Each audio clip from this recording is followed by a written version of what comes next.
Olá, meus irmãos, graça e paz seja convosco.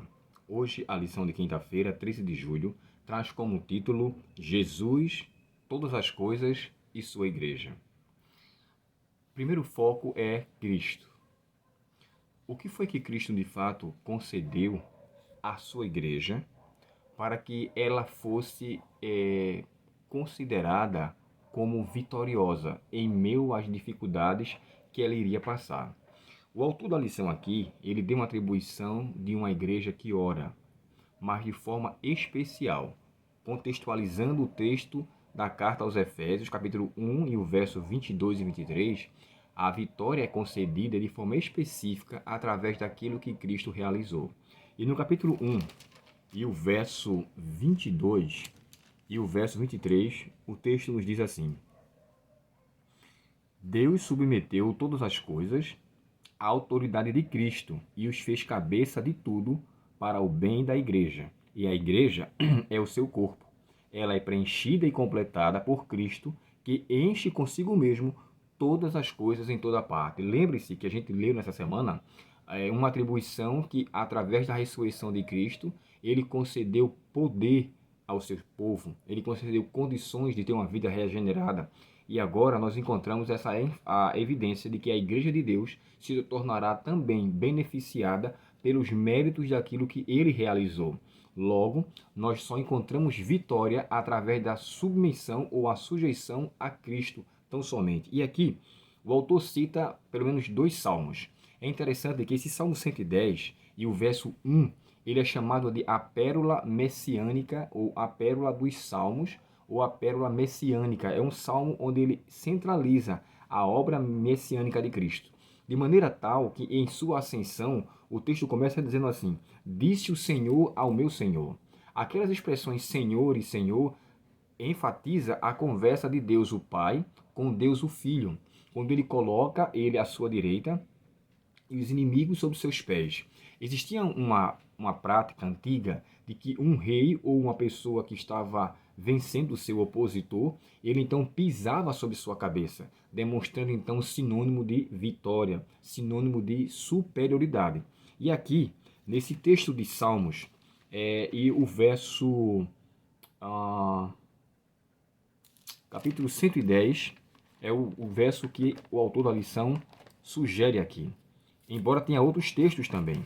Mas olha só, Salmos, capítulo 110, e o verso 1, o texto aqui nos diz assim: O Senhor disse ao meu Senhor: Sente-se à sua direita no lugar de honra, até que eu humilhe os seus inimigos e os ponha debaixo dos seus pés. Como eu falei para vocês sobre essa prática.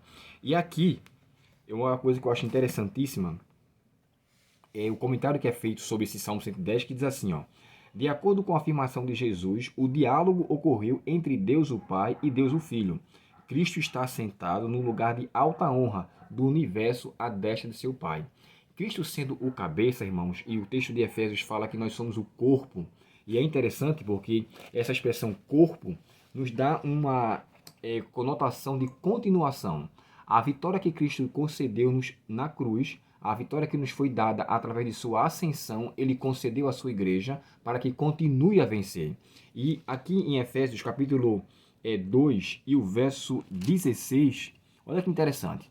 Assim, Cristo os reconciliou com Deus em um só corpo, por meio de sua morte na cruz, eliminando a inimizade que havia entre eles. Ou seja, o que Cristo realizou na cruz concedeu a cada um de nós uma reconciliação com o Pai, através de uma submissão nossa para com Ele que venceu. Então, para que hoje haja, na verdade, uma sujeição verdadeira, precisamos nos submeter, como diz o texto, né? Sujeitai-vos, pois, a Deus e resisti ao diabo, que ele fugirá de vós. São Foz de memória, quem fala isso é Tiago. Então, assim, se na verdade eu me submeter a essa condição, eu terei a vitória. Então, na verdade, Jesus e todas as coisas e sua igreja estarão interligadas. O que Cristo realizou, o que ele concedeu à sua igreja e a maneira como a igreja há de vencer. Então, eu paro e penso aqui assim: os benefícios que nós temos é através unicamente da vitória meritória de Cristo. Não há mérito humano para vencer as batalhas ou as dificuldades, só através dele. Se você quiser ser de fato vitorioso, é unicamente através de uma submissão, através de uma aceitação daquilo que Cristo realizou. Ele concedeu, irmãos, essa vitória para que eu e você, ao seu lado, tenhamos a mesma condição de estar em lugar de honra à sua direita. É o que ele vai dizer aos seus filhos, né? Na promessa de Mateus, quando fala assim: e ele dirá aos que estiverem à sua direita: vinde benditos de meu Pai. Então, aos que estiverem à sua direita, assim como Cristo está à direita do Pai, nós estaremos à direita do Cristo também, através de uma vida de que, com essa promessa de Mateus, vinde benditos de meu Pai, possuí por herança o reino que vos está preparado desde a fundação do mundo. Então, assim, herança é dado para filhos, nunca para parentes distantes, mas para filhos especificamente. Então, quando ele disser, vinde benditos de meu Pai e possuí por herança, a herança é concedida para aqueles que viveram como filhos ligados à família de Cristo, à família de Deus. O que Deus quis realizar aqui foi uma reconciliação do mundo e a sua igreja para com Cristo. É por isso que o texto fala que ele reconciliou todas as coisas. E o texto nos diz, Jesus, todas as coisas e sua igreja. Ele reconciliou todas as coisas. E nós precisamos estar reconciliados com ele também.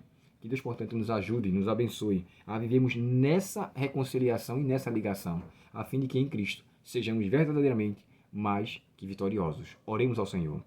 Querido Pai Celestial, obrigado pela dádiva da vitória que Cristo nos deu e que vivamos para essa vitória. Nos dá a tua bênção, um bom restante de dia e que a tua presença permaneça conosco. Suplicamos em nome de Jesus. Amém. Deus te abençoe, um ótimo dia em sua presença e até o próximo estudo, se Deus quiser.